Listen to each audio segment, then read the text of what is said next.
Dangerous Assignment, starring Brian Donlevy as Steve Mitchell.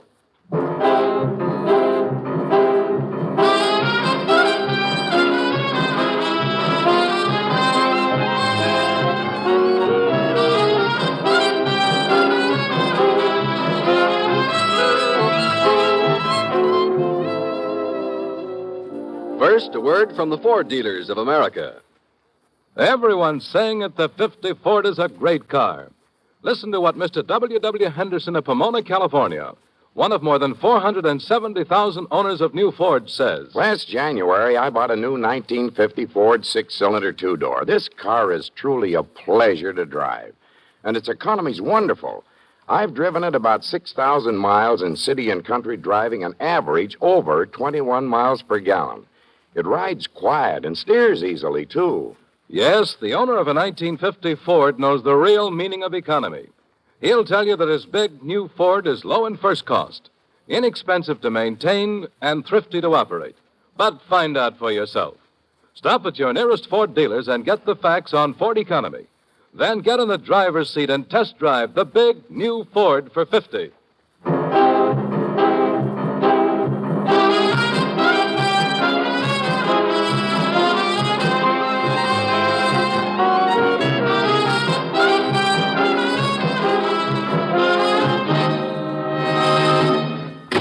Good morning, Commissioner. Steve, Well, what part of the world do I head for to get shot at this time? you've been hounding me for a vacation lately, haven't you? Sure, but that hound is a barking dog. You never bite. You've got a vacation coming to you. Go ahead and take it. Come again? You heard me. Take your vacation. Are you kidding? Of course not. There's just one condition. I should have known. What is it? I picked the spot. Alaska. Alaska. Now, look. If I'm taking a vacation, I'd like to go somewhere and bake in the sun. Haven't you ever heard of baked Alaska? Oh, you're in real great form today. Look, do you want this vacation or don't you? Do I have a choice? No. That's what I thought. Well, you're sure, of course, that it is a vacation. You know, you're a very suspicious man. Sure, it's a vacation. Of course, there is the matter of the two missing scientists. Oh, great. My vacation has just turned into a busman's holiday.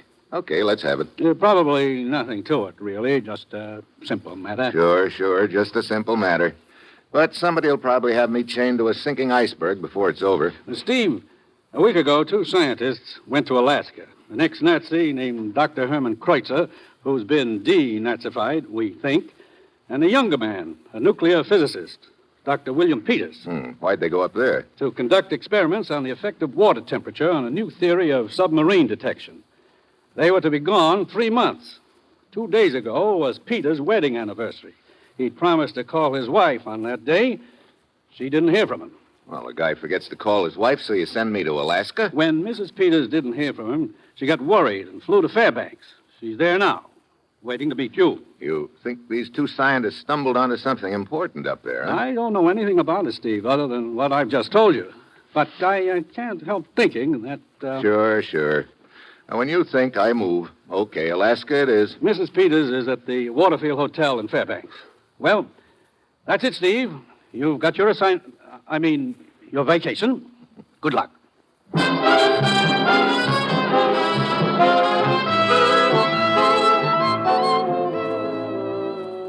You are listening to Dangerous Assignment, starring Brian Donlevy as Steve Mitchell, colorful, two-fisted government agent.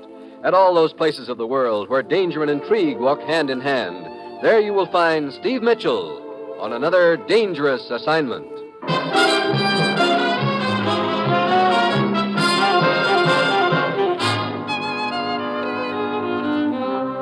Sure, I've got myself a vacation. A big, fat week. Nothing to do but enjoy myself. Plus, of course, the little matter of locating two missing scientists in an area big as most of Europe put together. Well, it's Wednesday when I get to my destination. Mrs. Peters is waiting for me in her hotel room. I'm so glad you're here to help, Mr. Mitchell. I've been worried sick. Oh, I know it sounds silly. Call it a premonition or woman's intuition or whatever you want, but I think something's happened to Bill and Dr. Kreutzer. Well, it could have slipped his mind. Bill is a scientist, Mr. Mitchell. He never forgets anything. I understand he's a nuclear physicist. That's right. Seems a little strange that he should come up here with Dr. Kreutzer when the purpose of the trip had nothing to do with his specialty. He's been working very hard lately. thought the change would do him good. How long has your husband known this Dr. Kreutzer? Ever since Kreutzer came to the United States, shortly after the war. You know much about Kreutzer? No, hardly anything. But Bill seemed to take a liking to him right from the first. Did he ever talk to you about Kreutzer's political beliefs? No. As a matter of fact, Bill has always avoided any political discussion. I see. Well, have you any leads that I can follow? Yes, this postcard. It's from Bill. Mailed the day he arrived. From here in Fairbanks? No, from a place called Cordova. He mentioned staying at a Mrs. Ludwig's boarding house there. Cordova. Let's see. I've got a map of Alaska here someplace. Talker? Yeah. Yeah, here we are. Cordova's a town south of here on the coast. Incidentally, take a look at these pictures they gave me in the States. One's your husband and the other's Dr. Kreutzer. Are they reasonably good likenesses? Yes, they are, Mr. Mitchell. Well, I'm going to fly down to Cordova and talk to this Mrs. Ludwig at her boarding house, and I'll let you know if I turn up anything there.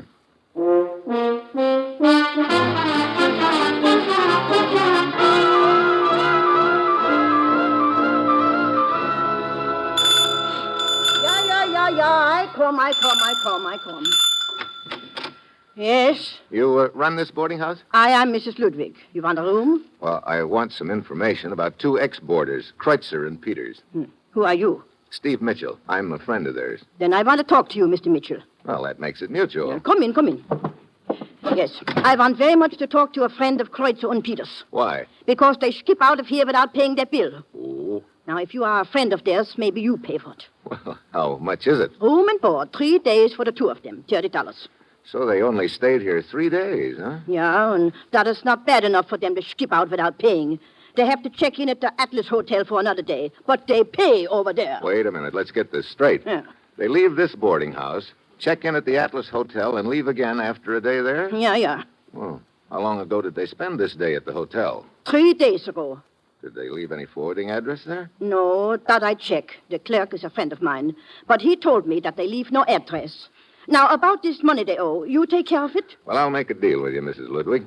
I'll take care of their bill if you can give me any more leads about them. Leads? What is this leads? Well, what I mean is... Woman, I thought you told me you were going to clean up my room this day. I am. I can't do 2 things at once, Mr. Campbell. I get round to it as soon as I have time. Well, for the price a man pays here, he's a right to expect a little service. You don't like it here, you move. I have a good mind to. Hey, wait a minute. Are you addressing me? Yeah, look, you're a boarder here. Maybe you heard the two guys I'm looking for talking about where they were going. Without knowing whom you're looking for, I couldn't say. This is Mr. Mitchell. He says he's a friend of Kreutzer and Peters, the two that skipped out a few days ago. Mr. Mitchell, I've got no time to indulge in idle gossip. I'm a hard-working lumberman. Yeah, I figured that without your telling me. And what do you mean by that? That pine smell sticks out all over you. But if you could just tell me anything that you might have heard them say... I've got no information that will help you. Huh. Nice, friendly guy. Well, he pays his rent, which is more than your friends did. Now, are you going to pay their bill or not? Okay.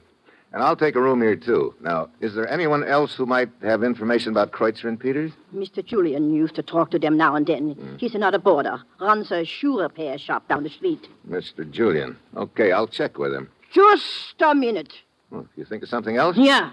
If you want a room here, it's cash in advance.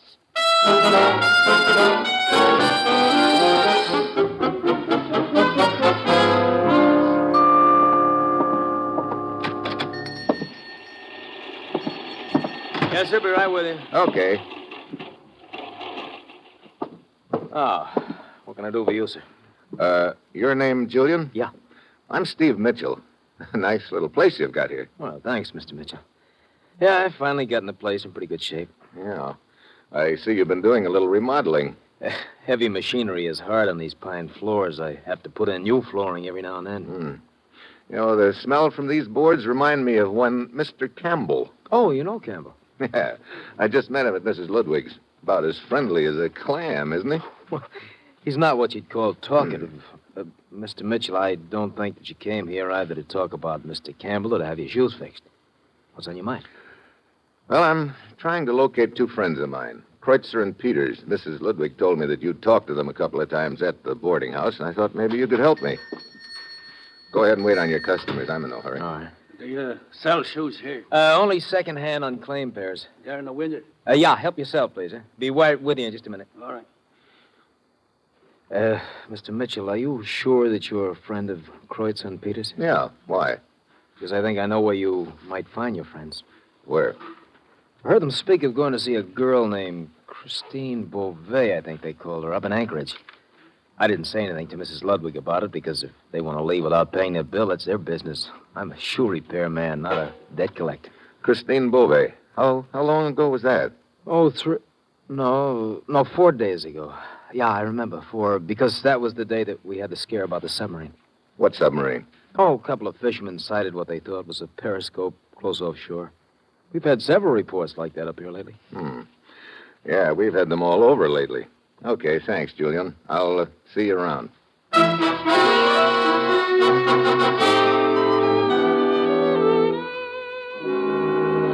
Well, I never thought I'd find a Chinese puzzle in Alaska, but it sure looks like I'm staring one in the face right now. 2 scientists take off for Alaska on a 3-month trip. They skip out of a boarding house in Cordova, check in and out of the Atlas Hotel in the same town, then head for Anchorage to see a girl named Christine Beauvais. At this point, I don't even have a glimmer of what's behind it all, but I do know my next stop is Anchorage. It's dark when I get there, and I look up Christine Beauvais in the phone book and go on over.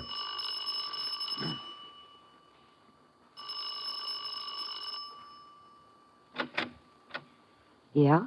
Are you Christine Beauvais? Sure. Come on in. I'm trying to get a line on a couple of friends of mine. I know a lot of guys. Their names are Kreutzer and Peters. Never heard of them. Look, they supposedly came here to Anchorage to see you. I tell you, I don't know them. Yeah, well, they were talking about coming to see you. Beat it. Now, Chris. I said beat it. All right. But if you change your mind, I'm staying at Mrs. Ludwig's boarding house in Cordova. You heard me. Get lost.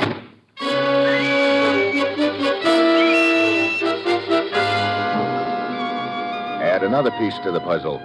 Why did Christine lie about knowing Kreutzer and Peters? I go down the street a ways, and I wait. A few minutes later, she comes out and takes off along the boardwalk. I follow. Suddenly, she darts into an alley. I speed up and turn in. It's dark in there, but enough light to tell me that she's disappeared and that it's a blind alley. Then I hear the car behind me. I whirl around. It's just entering the alley, heading for me, and the alley's just wide enough for that car. There's no room left over for me and nowhere to go. I'm trapped.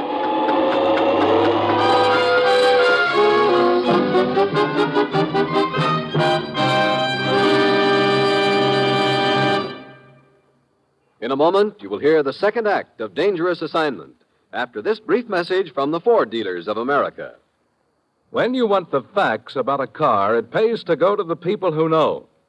And this year, the folks who have had a chance to compare the new Ford are saying that it is the finest car Ford has ever turned out.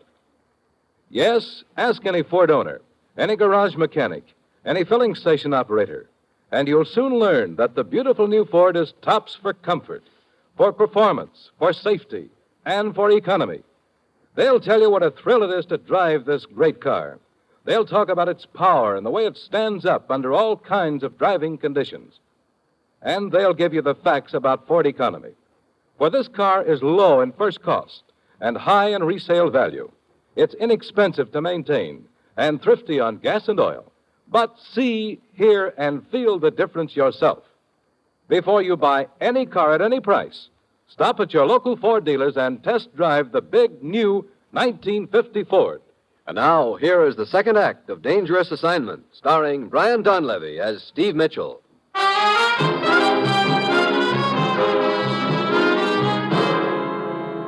The car keeps coming down the alley toward me. It's no use to flatten myself against the wall. Then I spot a side door in the building. Locked. I throw my weight against it. The car's right on top of me now. The door gives. Just in time, the car screeches to a stop. Jams into reverse. Hightails back out of the alley, but not before I've spotted the guy inside. It's the man who came into the shoe shop while I was talking to Julian. So, I'd been followed even then. But why? It's morning when I get back to Mrs. Ludwig's boarding house in Cordova, and she's talking to a tall, skinny gent. The cost of that. Mr. Mitchell, this is Fred, the boatman. He's got some information about your deadbeat friend. What is it, Fred? Well, I make my living renting boats, see? Uh-huh. Well, 4 days ago, this Kreutzer and Peters came to me and wanted to rent a boat, see? Yeah. They wanted to go fishing, they said. So I rent them a boat, see? Well, what about it? Well, that's what I'd like to know. They never bring it back, see? This morning I find it hung up on a rocky point south of town. Uh-oh. No sign of the two of them? Nothing. No. So my boat's ruined, see? And nobody to pay for it. Wait a minute. The day they rented that boat, was that by any chance the day a sub was sighted off the coast? Why, well, say, 4 days ago. Yeah, Yeah, I think it was. I call him. Why, what's that got to do with it? Sure. That's what I'm wondering. See? Mr. Mitchell! Yeah. Telephone! For me? That's what the lady said. Steve Mitchell. Okay. Hello. This is Christine Bove, Mr. Mitchell. Christine Bove. Well, this is one call I never thought I'd be getting. I couldn't talk to you at my apartment last night. I was afraid. Afraid of what?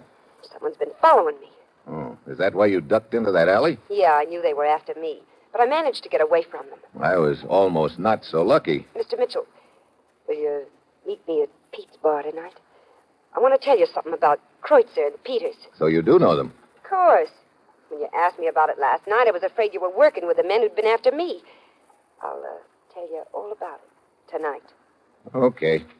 I'll be waiting there at 8. See you then.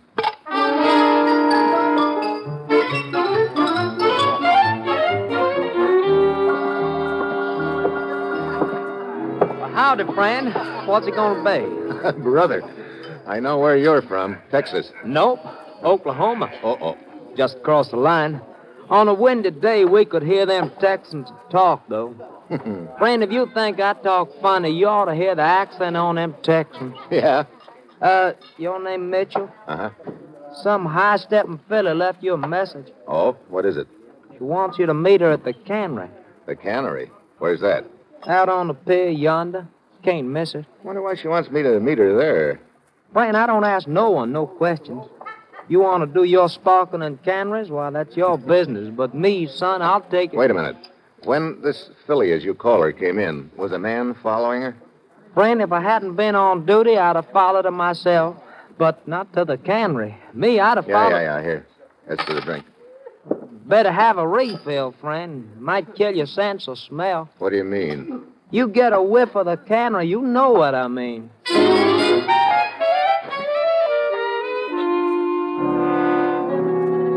The cannery on the pier is dark. I spot a side door, open it, and the aroma of fish almost knocks me down. Suddenly, a hand closes around my mouth, pulling my head back. A gun jams into my back. Through the fish smell, I can catch a whiff of something else, a familiar smell I can't peg. Then the gun eases a little. There's a flashlight outside, steps along the pier, probably the night watchman. The killer's waiting until he passes. I can't call out. My only chance is to make noise somehow. Then my eye catches a glint of shiny metal, a stack of tin cans near me. I drop to one knee and grab the hand over my mouth. The guy goes flying. The gunman takes off through the darkened cannery. I try to follow, but I bump into every hunk of junk in the place. He gets away. Oh, Christine Bove was just a decoy. But again comes the big question. Why? By now I'm tired of asking myself, so I decide to ask the commissioner. Commissioner? Oh, yes, Steve. I'm glad you called. I've been trying to get in touch with you. What have you got so far? Well, I thought I had the whole deal figured out, Commissioner, but it just blew up in my face. What do you mean? Well, put it together this way. 2 scientists come up here. One of them is an ex-Nazi. Those boys have a reputation of selling out to the highest bidder. So? The other's the nuclear physicist who avoids the mention of politics. So they disappear from a rooming house, pop up at a hotel near the waterfront. They check out of that hotel, and somewhere along the line, they rent a boat to go fishing.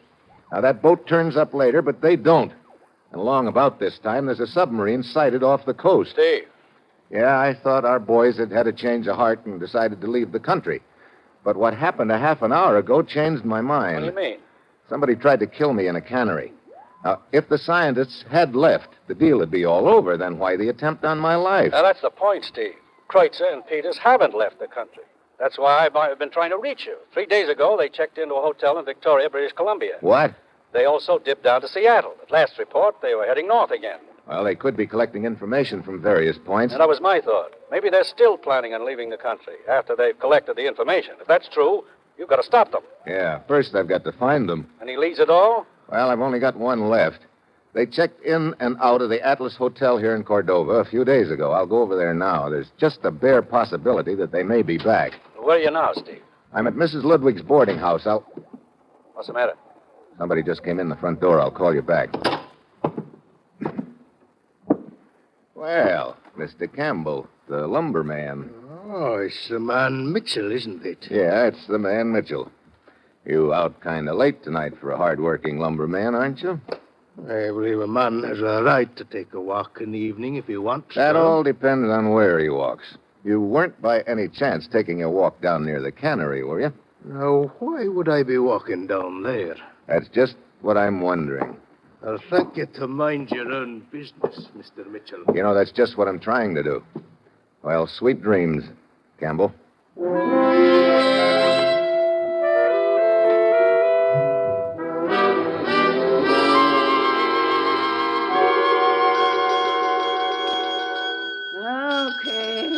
Okay, I'm coming. Sick and tired. I'm sleeping, and here rings a bell. What do you want? Look, a couple of guys stayed here at the Atlas Hotel about 4 days ago. Their names were Kreutzer and Peters. Do you remember them? Did you haul me out of bed just to ask me about them? All I know is they stayed here a day and then they left. I know, but there's a chance that they may come back here. Now, I want you to take a look at these pictures. And if you ever see these guys again, there's $20 in it if you let me know right away. What do you mean, see them again? Let me take a look here. I never seen them guys in picture before in all my life. What? But this is Kreutzer and Peters. Yeah? Well, them pictures ain't the guys who registered as Kreutzer and Peters. Are you sure about that? Oh, sure, I'm sure. I see. Well, thanks a lot. Go on away.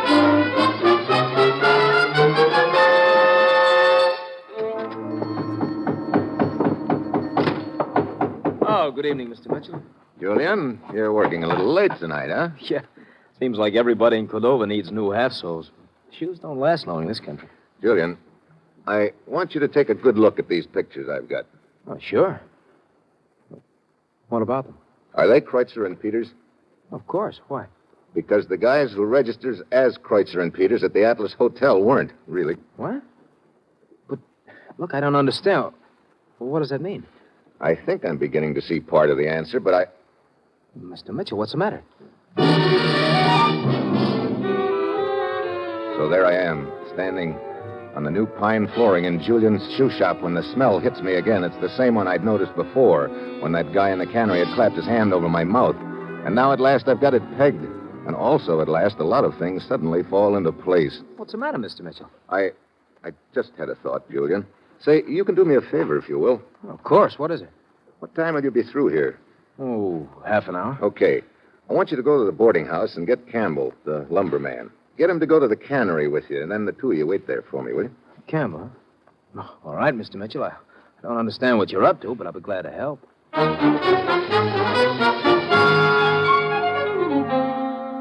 I leave Julian's shop, round up a crowbar, shovel, flashlight, and my gun. Then I come back. The shop is dark by now. I go in a window and start ripping up the new pine flooring. A few minutes later, I'm digging in the dirt underneath. Pretty soon, I find what I'm after. 2 bodies. I pull the pictures out of my pocket, and by flashlight, I compare them. Yeah, no doubt about it. Congratulations, Mr. Mitchell. Well, hello, Julian. I see you brought your 2 stooges with you. Yeah. I didn't realize until almost too late that your purpose in sending me to find Campbell was to get me out of your way. However, I returned in time, and I must say it was very considerate of you to dig your own grave.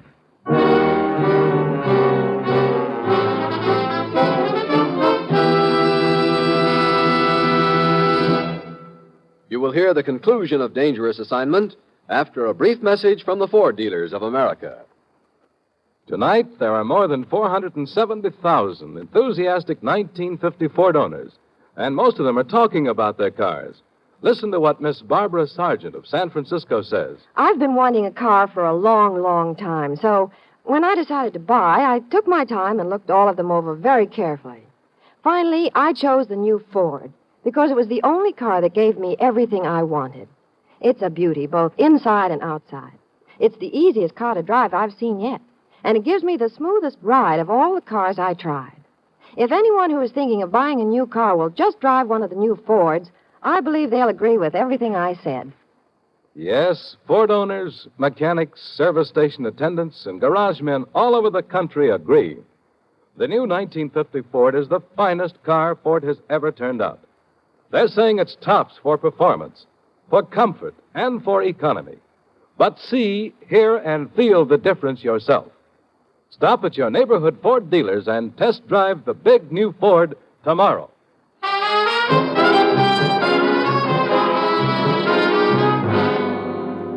Well, I guess that makes us even, Julian.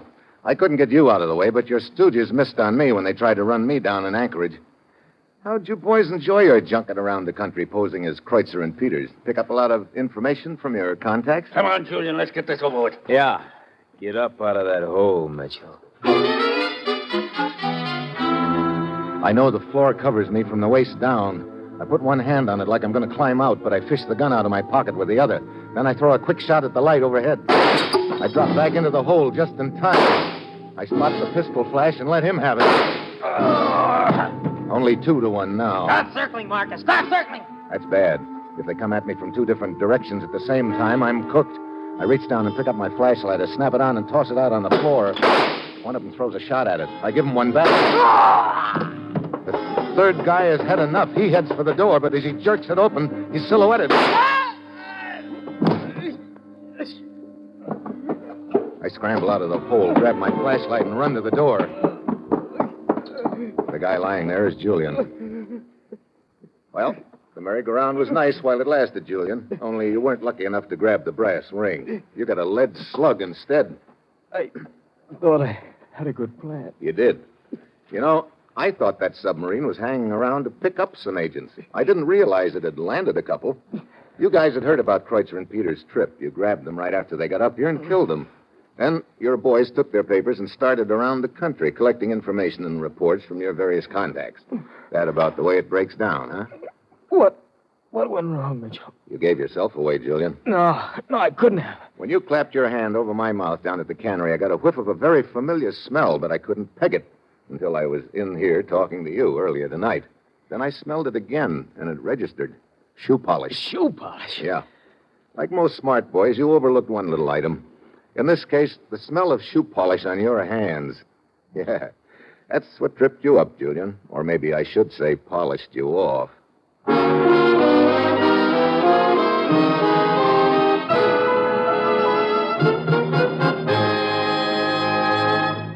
And now, a special announcement for friends of Dangerous Assignment. Dangerous Assignment will next be heard Wednesday, May 3rd at the same time over most of these NBC stations. That's Wednesday, May 3rd at this same time.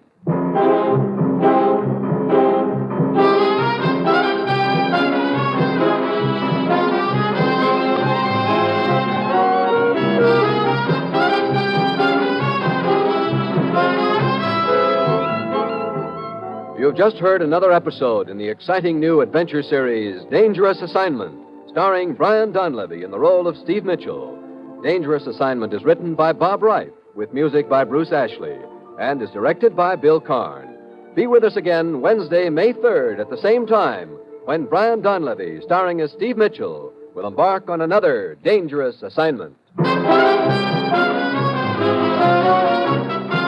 Tomorrow is Tuesday. That means Bob Hope's on NBC.